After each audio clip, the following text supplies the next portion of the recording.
At CCM, we like to do a mix of old musicals from the golden age of Broadway to brand new shows. It gives our students the opportunity to work on a wide range of material. This spring, we're going on to do a brand new Disney work based on the animated movie Hunchback of Notre Dame, which in turn was based on Victor Hugo's great novel. Putting a musical of this scale together, my students call it epic, takes a lot of people working together. It's very much a collaborative process. I do the directing, Katie Johanigman is choreographer, and Steve Goers is musical director. With any great musical, it gives not just performers an opportunity to work, but also, especially in a university setting, all our technicians and the support staff that have their work cut out putting this show together. In Hunchback, it's really been about story. So how do we use movement to make sure the story's clear? Because a lot of things happen. It's a lot of action. I'm really interested in this idea of fooling the audience that they're seeing choreography. I want them to just imagine that these people on stage are so happy or so sad that they have to move their body, not like, now it's time for a dance number.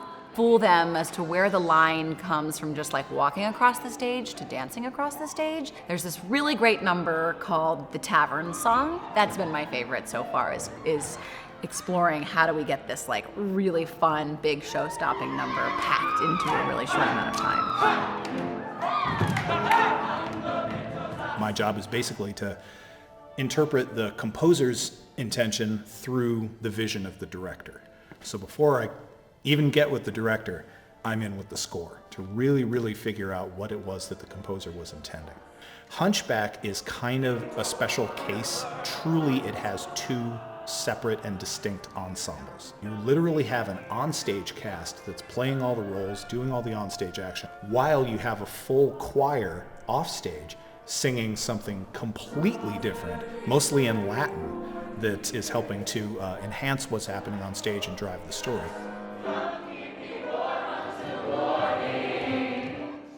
This is called The Hunchback of Notre Dame, and the cathedral plays a very important role both in the novel and in the production. And so my set designer, Lindsay Purvis, and I were faced with a challenge of how to create the feeling of the cathedral on stage without constructing one in stone.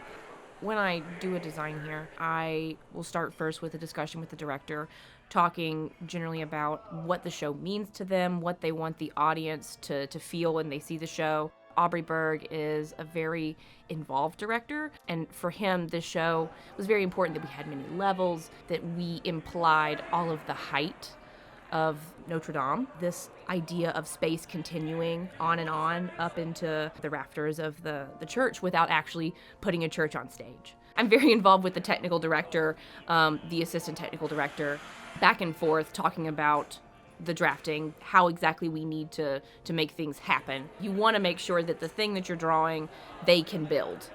As the technical director, my main focus is to get a completed set on stage. The designer gets her designs to us, and then we take a look at that and decide what materials we want to use, and then decide how much of that material is going to be in that specific set piece. My favorite phrase that I always love throwing around the shop whenever people were working on it is, this show is heavy. This show is very heavy. 75 people working 5 hours a week for about 2.5 months. Almost 1,500 hours. It's pretty ridiculous. Yeah. In terms of costuming, the show is performed by a group of storytellers who jump in and out of character. And so Dean Mogul, the costume designer, has worked on very versatile costumes, which can be townspeople 1 minute, gypsies the next, soldiers the next, and priests by the simple addition of bits and pieces of costume.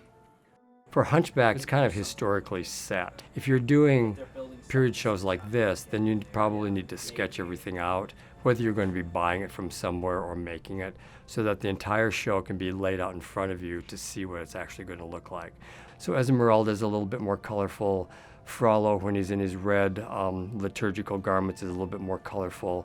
But the chorus and the ensemble is very subdued. Nothing needs to really stand out because it's not about that, it's about the story.